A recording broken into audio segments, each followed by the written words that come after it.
Alors s'il y a un métier qui fait rêver la plupart des jeunes, c'est bien celui de footballeur. Alors effectivement, la célébrité, l'argent, les voyages, enfin tous les ingrédients sont là pour faire de ce métier le symbole, on va dire, de la réussite. Malheureusement, c'est souvent pas évident de réussir dans ce domaine-là et la plupart du temps inatteignable. En tout cas, c'est pour la majorité des gens, sauf pour notre invité aujourd'hui, qui lui a la chance justement d'avoir vécu ce rêve. Nicolas Dios, bonjour. Bonjour.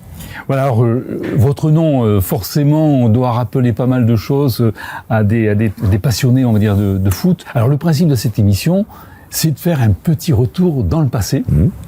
Et donc, on va s'occuper tout de suite de retrouver le petit Nicolas. Alors, c'est pas celui de la bande dessinée. Le petit Nicolas, donc, à la naissance, en 1979, sur Albi. Oui. Donc, originaire d'Albi, c'est ça? Ah oui, complètement. Mes parents originaires aussi de la... Vous étiez installé à quel endroit? Moi, je suis donc... Ma mère habite toujours sur Albi, dans le quartier de la Renaudier. Voilà, sur la sortie d'Albi, vers Saint-Jury. Voilà. Elle n'a pas changé? Non, elle n'a pas changé, toujours là, même maison, voilà. Donc ça veut dire une scolarité qui s'est faite également dans le quartier, dans le quartier, à la Renaudier, tout à fait. D'accord, petite école, des bons souvenirs cette période-là? Très bons souvenirs, vous savez, quand on vieillit, qu'on s'appperçoit que les jeunes années sont peut-être les meilleures, voilà. Non, super, super, une petite école de quartier, le terrain de foot juste à côté, où on pouvait profiter juste après l'école de faire des parties entre potes. Donc déjà l'amour du foot. Déjà l'intérêt pour le foot. C'est venu très jeune? Oui, très jeune. Ouais, j'ai commencé, alors, paradoxalement, c'est que la première année où je joue au foot, je pleure parce que j'ai pas envie d'y aller. Ça, ce sont mes parents qui me rappellent souvenir. J'ai pas souvenir d'avoir au départ haï le football. Et puis rapidement, c'est devenu une passion, clairement. Vraiment. Est-ce qu'il y avait un intérêt? Votre famille était là-dedans ou pas du tout? Alors, plutôt moi des familles de trésistes, surtout du côté donc paternel. Côté maternel, j'avais un oncle qui joue au foot et mon premier club en fait sur Albi, c'est Cantopo. C'est le club de Cantopo du quartier. D'accord. Et mon père est éducateur dans le club, donc c'est comme ça. Mon frère joue déjà aussi, qui a 5 ans de plus que moi. D'accord, il y a déjà quand même un côté familial. Je suis amené à jouer à Cantopo et bon, c'est vrai que à l'époque, j'ai déjà quelques qualités, même chez les tout petits, et c'est le club de la SPTT qui vient me chercher. Alors, j'avais un pote de l'école qui jouait dans ce club. Chaque fois qu'on jouait l'un contre l'autre, bon, ça se passait plutôt bien pour moi, et donc voilà, ça s'est fait comme ça. Et on se fait repérer comme ça, donc c'est... Là, pour le coup, c'est comme ça. C'est du copinage, voilà. Il n'y avait aucune ambition. D'ailleurs, on pourrait y revenir, mais l'ambition de devenir professionnel, elle est arrivée très tardivement. D'abord la passion qui me portait plus que le métier en soi. Vous aviez une projection sur ce que vous alliez devenir à l'époque ou pas encore? À l'époque, je pensais comme beaucoup d'enfants, je voulais être vétérinaire, je voulais être pompier, voilà, mais bon, les choses évoluent avec le temps. Oui, forcément, des opportunités. Ouais, donc je bascule après, voilà. On avance, donc à un moment donné, ça devient tellement important que vous allez à l'âge de 15 ans, je crois, c'est ça?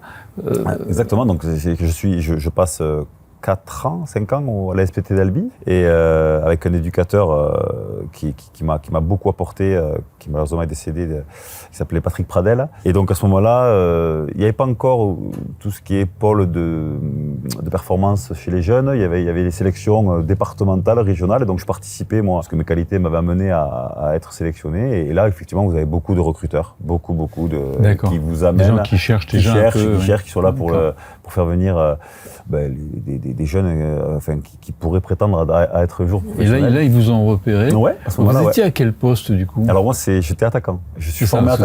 Et après, j'ai changé. On pourra y revenir, mais j'étais attaquant, donc effectivement, je marquais quelques buts. J'étais plutôt déjà physiquement en avance. Donc, ce qui aide aussi à être peut-être un peu plus remarqué. Et donc, je rentre au centre de formation du TFC à l'âge de 15 ans. Alors, vous la proposez, j'imagine. Les parents ont réfléchi, vous avez réfléchi. Alors, ça a été oui tout de suite ou pas? Oui, ça a été oui tout de suite parce que bon, ça a été une réflexion sur un an et demi, 2 ans. La première année d'ailleurs où j'ai signé au TFC, j'étais encore à Albi. Je faisais quelques allers-retours la semaine, mais j'étais pas au centre de formation physiquement. J'étais juste je m'entraînais même avec les seniors. J'avais 15 ans, je m'entraînais avec les seniors de la SPT d'Albi. Et c'est vraiment l'année d'après où là je bascule donc en formation et là en pensant à devenir footballeur professionnel. C'est-à-dire que c'est à ce moment-là qu'on se dit, bon, d'accord, on va dans une école de formation. C'est un objectif. Voilà, exactement. Et alors, du coup, ça fait un gros basculement parce que déjà, on quitte la région du Tarn et puis on est loin des parents. C'est un changement de vie. Comment se gérer aussi l'aspect, la scolarité qui théoriquement est obligatoire jusqu'à 16 ans? Alors, la scolarité, j'avais la chance d'avoir quelques aptitudes, donc toujours plutôt bon élève. Et c'est vrai que mon éducation, ma personnalité faisait que j'ai toujours essayé de maintenir des résultats scolaires élevés. Donc je suis allé jusqu'au bac où j'ai eu mon bac avec mention, un bac scientifique à l'époque, mais tout en voulant devenir professionnel. C'est-à-dire que je me disais aussi que c'était pas sûr. Peut-être que ça le ferait pas et qu'il fallait peut-être que j'ai une voie de repli. Ça veut dire quand même, je dirais, des semaines bien denses. Hein. Très denses. Très dense, ouais, tout à fait. Entre l'entraînement et l'école. Aujourd'hui, oui, bien sûr, je m'aperçois qu'il fallait maintenir la cadence. Et donc, j'ai même ensuite, le jour où je signe mon premier contrat professionnel, donc là, je bascule dans le métier. Carrément. Ouais. Je suis à la fac, puisque j'ai passé un doc de génie civil.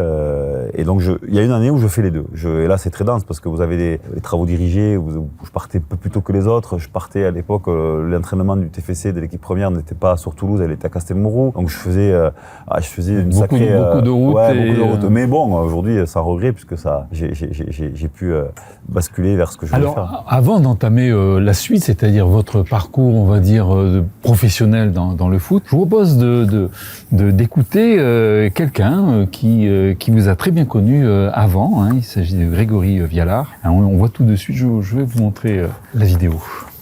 Alors Nico, on se connaît depuis très très longtemps. Il faut revenir très très loin en arrière. Depuis le primaire. Depuis les premières classes. Nico, c'était le copain qu'on voulait avoir dans son équipe à la récréation pour jouer au foot, c'est sûr. Voilà, on a passé une saison de foot où on a été invaincu. On a marqué plus de 100 buts sur la saison. On a gagné le championnat Midi-Pyrénées, la Coupe du Midi-Pyrénées. C'était dans notre catégorie, on ne peut pas aller plus haut. C'était notre maximum qu'on pouvait faire. Et c'est des souvenirs incroyables. On a fait un tournoi international à Limoges, où en finale, on joue contre le Milan AC, jeune. Donc pour nous, c'était incroyable de jouer contre des équipes comme ça. Et on gagne le tournoi. Il avait un mental de fou et c'est ce qui l'a fait percer plus tard professionnellement. Nico, qu'est-ce que tu veux que je te dise de plus que change rien, reste comme tu es. Tu es une personne formidable, un ami sur qui on peut compter. Tu as toujours été un exemple pour moi, tu le sais, et je t'en remercie parce que ça m'a aidé pour beaucoup de choses dans ma vie aussi. Je te souhaite tout le bonheur que tu mérites parce que tu es... Tu es ce que tu es, Nico. Tu es un grand homme, tu es un grand bonhomme, tu es un exemple pour tout le monde, quoi. Ah, oui, hein. Beaucoup d'émotions, hein. Oui, forcément. Beaucoup d'émotions. Je sens qu'il est ému, mais je suis très ému aussi. Ah, oui, c'est hein. une belle vidéo. Ouais. Merci pour ça, en tout cas. Merci pour ça. Ça, c'est un ami. Ouais, mais comme je dis souvent, dans ma carrière, j'ai croisé beaucoup de gens. Après, des amis, des gens sur qui vous comptez, ça se compte sur les doigts de la main, les doigts des deux mains, je veux dire. Parce que c'est particulier de garder aussi longtemps des affinités avec quelqu'un. Et là, effectivement, avec Greg, et avec je suis un autre ami sur Albi, Cédric, avec qui j'ai gardé vraiment des contacts. C'est mon enfance, ce sont des valeurs, c'est une éducation, c'est des souvenirs. En tout cas, ça l'a fortement marqué. On le sent. Hein. Merci. Alors, on va attaquer maintenant la suite de votre parcours. Là, maintenant, vous êtes un professionnel. Se dit, mais en fait, c'est quoi leur vie? Alors, comment ça se passe quand on est professionnel? Je dirais la semaine type, c'est quoi? La semaine type, c'est déjà entraînement tous les jours. Si je passe une semaine qui se termine par un match de foot, de compétition, puisqu'on est d'abord là pour faire participer à des compétitions, on va dire que le lundi, c'est souvent off parce que vous êtes lendemain de match, si vous jouez le dimanche. Vous rebasculez sur le mardi, vous avez une ou deux séances, et plus vous allez vers le match, moins vous densifiez, vous intensifiez les séances. Ça a un peu changé par rapport à ce que je vivais moi, c'est que les clubs aiment bien avoir les joueurs sur place le plus longtemps possible. Donc vous avez maintenant un petit déjeuner sur place, Créer le bien. les entraînements. Derrière, vous avez le déjeuner avec l'équipe et souvent des soins qui sont plus ou moins obligatoires, voire des compléments de charge. Il ne faut pas résumer le métier à simplement un match. Et, voilà, vous avez des exemples magnifiques de longévité, les Cristiano Ronaldo, Zlatan Ibrahimovic, des joueurs qui se donnent les moyens d'aller le plus loin possible. Et surtout, ce qui les porte, c'est la passion. Ok, ils gagnent beaucoup d'argent, mais croyez-moi, ce qui le porte le plus, c'est la passion du football et pas l'argent. Ils en ont suffisamment pour arrêter. Et pour vivre tranquillement, et ils peuvent arrêter tranquillement. Donc ils aiment le jeu, ils aiment le foot. Alors eux, c'est le top du top. Il va de soi que quand on est professionnel, on n'a pas forcément ces salaires-là déjà. Hein, non, clairement. Bien sûr. Ah oui, parce que vous avez plusieurs sortes de professionnels, tout à fait. Vous avez quel type de contrat d'ailleurs ? C'est un contrat particulier ? Non, alors c'est des contrats, particuliers liés au foot, mais en fait ce sont des CDD. Ce qui veut dire qu'on peut ne pas être reconduit, on peut se retrouver sur la touche chaque fin de saison ? Alors, chaque saison, à la fin de son contrat, voilà, si c'est des contrats de 2 ans, 3 ans, 4 ans, 5 ans, mais effectivement, à la fin de son CDD, il peut y avoir la peur du vide, c'est-à-dire que est-ce que j'ai suffisamment performé, est-ce que pour retrouver un club, est-ce que une blessure aussi, qui peut être très handicapante, qui vous permet pas de prolonger le métier, et donc là, effectivement, il faut déjà penser aussi à la suite. Parfois, des joueurs ont signé qu'un an et se retrouvent aussi en club amateur ou sur la touche. Donc voilà. Oui, c'est presque un métier d'artiste. C'est un métier, exactement. C'est un métier d'artiste. On peut être intermittent et ça peut mal se terminer. Ça, c'est quelque chose qui est quand même présent dans la tête de... Pas suffisamment. Pas suffisamment. Ils n'y pensent pas forcément. Ouais. Et non. C'est l'âge aussi, peut-être aussi. Oui, exactement, l'insouciance. Et bon, c'est bien de la porter, cette insouciance, mais c'est bien aussi de se dire que, en tout cas, se donner les moyens d'y arriver et après de ne pas avoir de regrets surtout. C'est vrai que malheureusement la blessure est un problème, une problématique, un accident peut arriver et là on n'y peut rien, mais le reste, la rigueur, la discipline, l'écoute, le travail, enfin tout ce qui... Alors à l'intérieur, il peut y avoir des rivalités entre... Parce que ceci dit, c'est comme tout métier, on a forcément des coéquipiers, des collègues de travail. Donc il peut y avoir des rivalités, il peut y avoir... j'ai lu sur vous, justement, vous parliez de cette petite histoire que vous aviez eue, je crois que c'était à l'époque où vous aviez joué, vous aviez dit des choses sur le Paris Football Club, voilà, et apparemment les réactions étaient quand même fortes. Là, c'était pour le coup, c'était le Paris Saint-Germain, on était concurrents sur la relégation. Alors j'avais dit une phrase malheureuse, il l'avait pris pour eux, fait bon. Mais là on parle de clubs. Mais à l'intérieur d'un même club, il y a effectivement une concurrence féroce pour pouvoir jouer dans l'équipe, pour démarrer le match, pour pouvoir. Parce que quand vous êtes sur la touche, vous pouvez pas montrer de quoi vous êtes capable. Donc ça veut dire que votre contrat, potentiellement sur un moyen terme, il sera pas revalorisé. Donc on dit souvent que le football est le plus individuel des sports collectifs. Parce que chacun a envie de faire sa carrière. Oui, de briller un peu, c'est ça. Oui, tout en essayant d'avoir des résultats quand même, parce que l'individu ne sera pas plus mis en valeur avec des résultats collectifs mauvais, quoi. Le rapport aux supporters, important. C'est pareil, c'est un savoir-faire. On vous dit comment faire ? Non, justement. Alors, même si je pense que dans les centres de formation aujourd'hui, on insiste davantage sur justement les relations médiatiques, les réseaux sociaux, que j'ai pas forcément connus moi, en tout cas pas aussi intensément qu'aujourd'hui. Aujourd'hui, la communication Insta, Twitter fait partie intégrante de l'environnement du joueur de foot professionnel. Mais il faut accepter quand vous êtes sur ces supports-là, et la critique positive et la critique négative, et elle est féroce, elle est dure, et je sais qu'elle est parfois handicapante pour certains sportifs. Je pense qu'il faut savoir être hermétique à tout ça. Après, sur la relation physique aux supporters, c'est important les gens s'approprient un maillot, s'approprient une personne. Je prends toujours l'exemple, je suis père de famille aujourd'hui, mais combien de fois, quand j'étais joueur de foot, j'ai vu des gamins de 10 ans venir me tutoyer, comme si je leur appartenais, m'appeler par mon nom de famille, alors que s'ils rentrent, je prenais l'exemple de la boulangerie, bonjour monsieur. Et en fait, aujourd'hui, le footballeur, il est à la disposition de tout le monde. Les gens se l'approprient. C'est le côté star, on va dire aussi. Ouais, star, mais parfois ça manque de respect. Parfois, ça manque pas de respect, mais moi je considère, sans parler de tutoyer, vous voyez, c'est pas ça, mais l'abord, il y a de la politesse. En fait, ça tient aussi qu'eux ont l'impression de très bien vous connaître. C'est ça. Alors que vous les connaissez pas. Mais c'est exactement ça. Donc, moi, ça m'est arrivé de juste, avec beaucoup de respect, de reprendre des gens en disant, voilà, bonjour, on a droit à ça. Donc, parfois, ça peut être difficile et conflictuel. vous arrivez à un âge où on commence quand même à penser que ça va pas durer, comme vous le disiez. Hein. Vous avez commencé assez tôt. J'ai vu que vous avez quitté en 2004. 15. Dès 2013, j'ai vu que vous aviez commencé un peu, vous faisiez des affaires en même temps que vous faites beaucoup de choses. En fait, vous êtes très suractif. Hein. En fait, ouais, 2013 c'est même avant. Moi, je suis challenger, donc en fait, je suis compétiteur et j'aime les projets. Je suis un homme de projet, donc c'est vrai que par contre, je vous parlais tout à l'heure le planning d'un joueur de foot, ça laisse quand même du temps pour penser à autre chose. Donc j'ai aimé me former, j'avais fait une formation de création d'entreprise et je voulais créer des choses. Donc voilà, j'ai ouvert sur Toulouse le premier complexe de foot en salle à l'époque en 2008. Et puis je me suis intéressé à la restauration, enfin la création d'entreprise. Voilà, au projet créer. Le passage après a été moins douloureux que certains qui se cherchent et qui se retrouvent un peu devant la falaise et se dire qu'est-ce qu'on fait, quoi. Alors, j'ai vu que vous aviez été, je dirais, intéressé par l'Amérique. Hein. Ça fait toujours un peu rêver, l'Amérique. C'était quoi votre intention, justement? Découverte de notre vie, notre culture. Je veux être papa. Je voulais que mon fils puisse bénéficier aussi d'une autre culture. Donc ouais, pendant l'été 2012, du coup, je vais aux États-Unis faire des essais parce que malgré mon CV français, européen, les clubs américains ne me connaissaient pas. Et je suis vraiment pas loin de basculer sur un contrat, notamment à Los Angeles. Mais ça le fait pas. Mais en tout cas, l'expérience a été.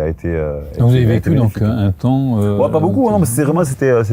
J'ai voulu montrer de quoi j'étais capable. Je pense que j'aurais très bien pu fonctionner dans une ligue qui démarrait son développement. On voit aujourd'hui que c'est une ligue majeure, en Amérique, mais de plus en plus aussi au niveau mondial. Et du coup, je suis revenu en France.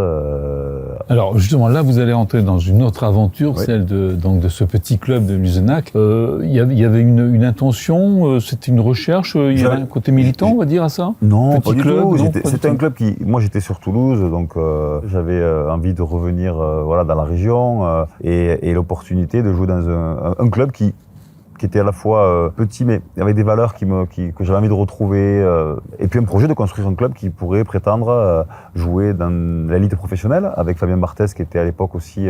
au départ, il était un petit peu ambassadeur, puis après, il s'est pris au jeu, il est devenu dirigeant fonctionnel, exécutif. Et c'est vrai qu'après, on a été pris par la réussite. On a réussi à déjouer certains pronostics jusqu'à monter sportivement, monter en Ligue 2, la première division professionnelle. La première division professionnelle française. Et quand je dis la première, celle qui vous permet d'accéder au milieu professionnel, parce que la première c'est la Ligue 1, là c'était la Ligue 2, et après bien sûr les déboires, pour ceux qui connaissent un petit peu. Donc à partir de là, vous allez donc basculer, sortir cette fois-ci, l'âge arrive, 35 ans, ça devient, certains poursuivent un petit peu après, mais... de plus en plus, comme je disais tout à l'heure, certains ont envie et se donnent les moyens parce que le corps souffre, tout à fait. Mais aujourd'hui, celui qui a envie de le faire, il peut, avec un nom quand même, parce que je pense que c'est important, et les joueurs que j'ai cités tout à l'heure, c'est aussi leur aura qui fait qu'ils sont encore là, quoi. Voilà. Vous sortez pas comme ça, tel qu'on vous connaît, là, on a un peu appris à vous connaître, là.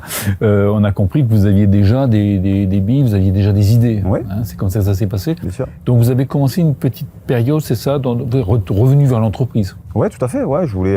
C'est vrai que le métier d'agent m'interpellait. Donc à l'époque, mon ancien agent me propose de le rejoindre dans sa société en tant qu'actionnaire.